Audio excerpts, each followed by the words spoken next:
C'est une tribune qui met le feu aux poudres. Publiée dans la presse locale hier, elle est signée par 62 élus. Une lettre ouverte qui rappelle la nécessité d'un apaisement et d'une harmonie au sein du Grand Périgueux. Ce qui se passe au Grand Périgueux me paraît grave, c'est que le Grand Périgueux, le fonctionnement du Grand Périgueux, ça repose sur un projet de mandat et un consensus.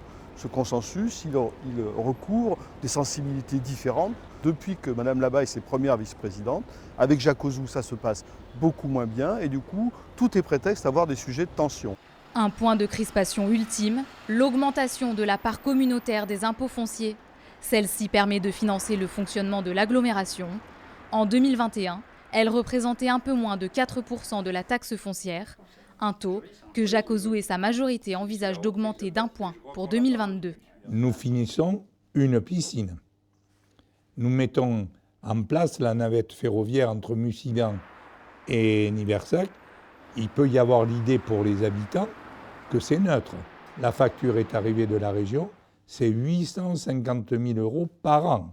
Mais pour Delphine Labaille, première vice-présidente du Grand Périgueux, une augmentation des impôts n'est pas envisageable dans la période actuelle.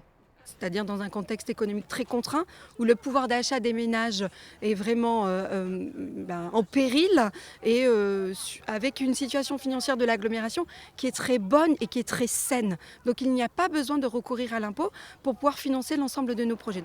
Pour la petite histoire, Delphine Labaille était prête à signer la tribune, mais le service communication du Grand Périgueux l'aurait refusé. Les élus parviendront-ils à s'accorder?